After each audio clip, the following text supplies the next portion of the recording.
Aduh. Sibuk, Pak? Ya, Sorry, kalau nggak Pak. sibuk nggak digaji. Kalau sibuk, kalau nggak sibuk pura-pura sibuk.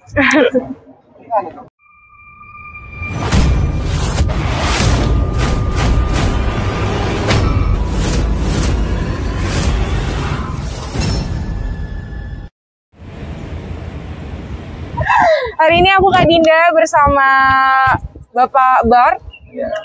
Lagi ada di Kawan Lama Group. Bapak Bart ini selaku direktur untuk Toys Kingdom ya Pak? Betul. Iya. Pertama, selamat datang di gedung Kawan Lama nih, kantornya Thank you. Toys Kingdom. Terima kasih. Iya. Keren sekali tadi. Dari tadi aku keliling-keliling. Wow, sukses sekali Kawan Lama. Thank you. Semoga selalu sukses dan jaya ke depannya. Amin. Thank you, amin. Anyway, nih makasih banget udah ngeluangin waktu Bapak untuk ngobrol-ngobrol chit-chat ya, chit-chat. Ya, santai-santai aja. Iya, thank you banget loh. Bapak kan super sibuk nih, Ya. sibuk banget. Buat Beryl, apa sih yang enggak?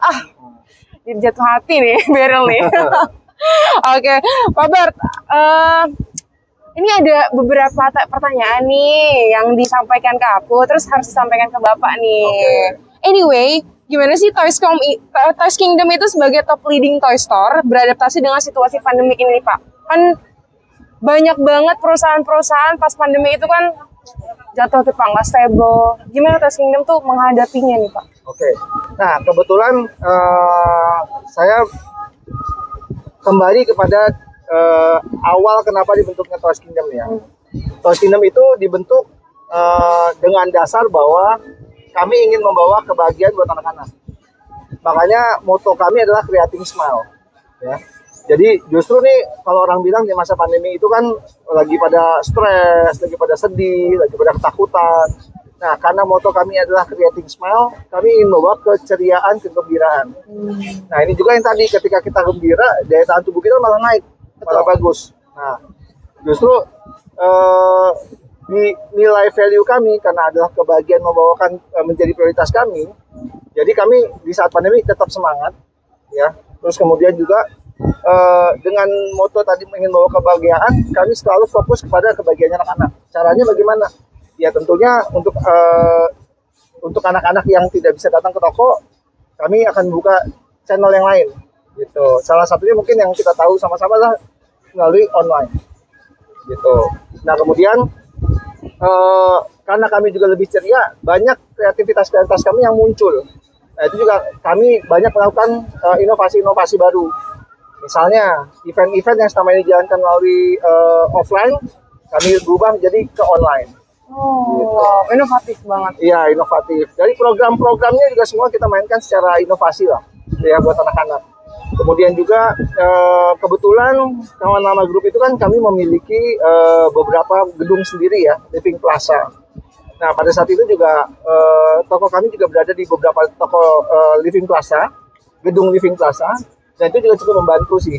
Sehingga di saat mal-mal lagi tutup, orang kan beralih ke toko-toko destinations di mana toko kami berada.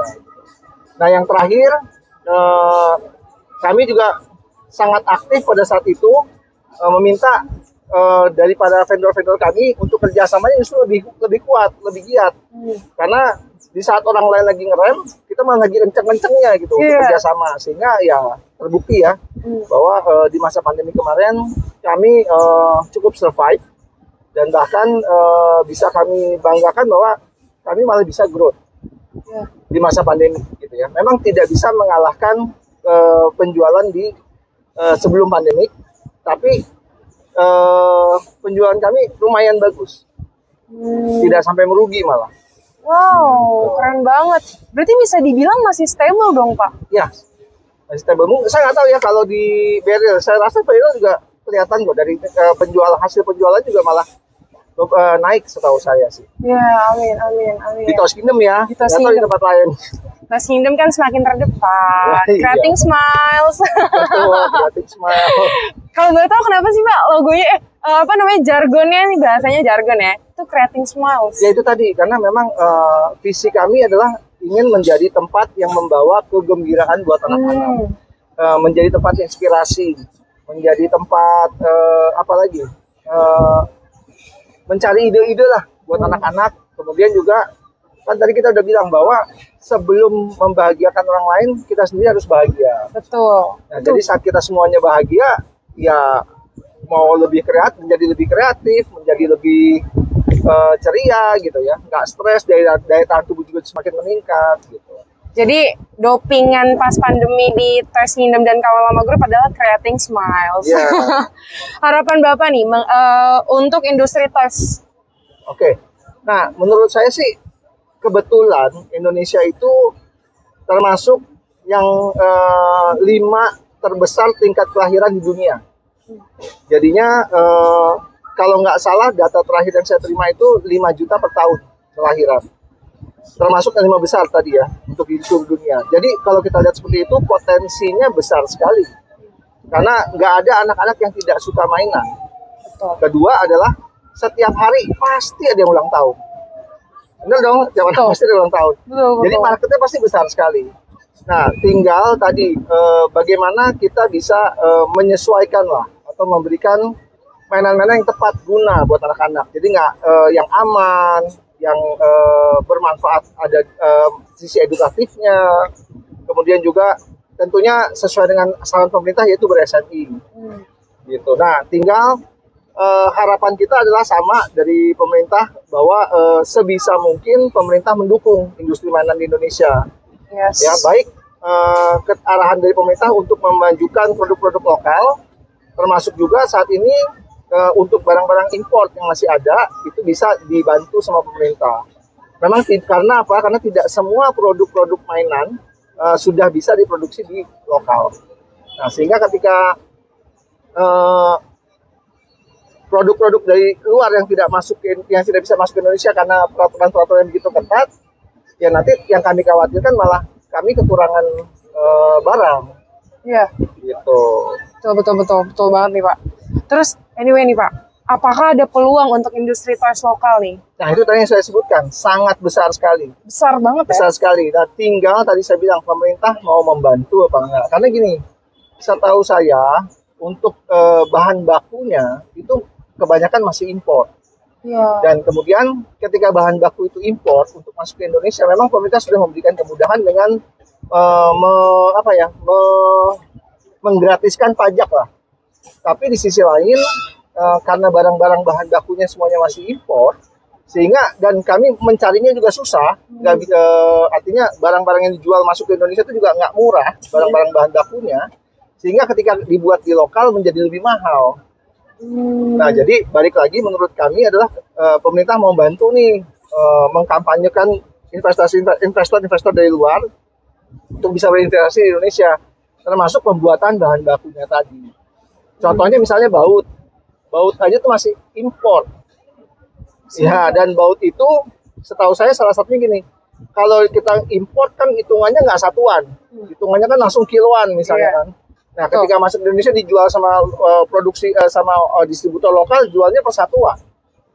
Bayangin satu mainan, satu baut misalnya 500 udah berapa duit. Gitu. Jadi nah ini masih kurang mendapat dukungan lah mengenai barang-barang industri khususnya untuk mainan di Indonesia. Gitu. Tapi kalau peluangnya besar sekali, harapan kami memang kami juga mau lah untuk bisa ada produksi di lokal supaya lebih murah harganya. Harusnya lebih murah, tapi faktanya lebih mahal ya. Karena itu tadi bahan baku yang diimportnya tuh mahal banget. Nah, yang kedua juga mengenai kapasitas produksi. Ya. Kenapa di Cina bisa lebih murah? Karena seluruh dunia produksinya di Cina. Kalau di Indonesia kan enggak, cuma kalau buat lokal di Indonesia dong jatuhnya jadi lebih mahal. Gitu. Betul banget, betul.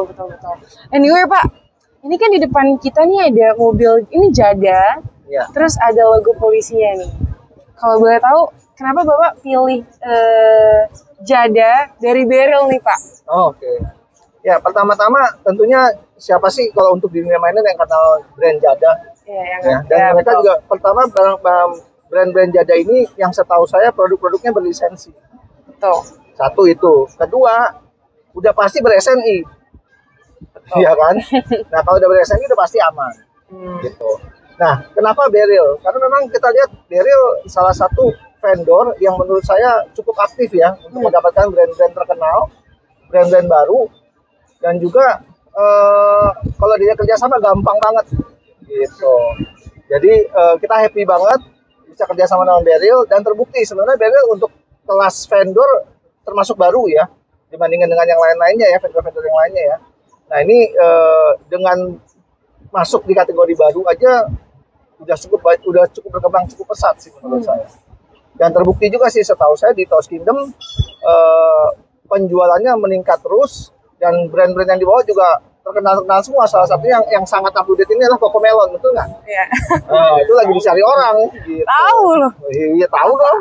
Kalau nggak tahu kan keduluan orang. Udah diambil orang. Gitu. Iya. Iya sih, benar-benar. Jadi tuh berlisensi SNI, betul banget Pak. Iya. Anyway, saran dan masukan Bapak untuk Beryl Indo Global nih Pak, sebagai vendor. Yang pasti adalah harapan kami Beryl bisa terus membawa brand-brand terbaru. Amin. Brand-brand yang banyak dicari orang. Amin. Dan kemudian juga ya sama-sama sih ikut mendukung industri lokal kalau ada. Jadi Toast Kingdom pun sebenarnya sama, menginginkan bahwa kita ada barang-barang dari produksi lokal. Ya. Gitu. Semoga lokal semakin di depan ya. Amin. Amin. Sejauh ini kan baru fashionnya, baru hal-hal lainnya nih. Toys nih, semoga kedepannya makin berkembang. Amin.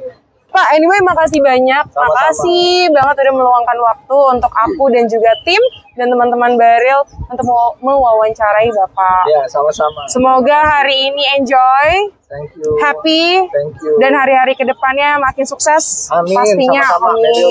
Amin. Semoga kita enjoy dan happy menjalani hari-hari ke Selalu depan. happy ya kayak Toast Kingdom. Creating smiles. Thank you Bapak, thank you so much. Selamat sore. Thank you teman. Bye-bye.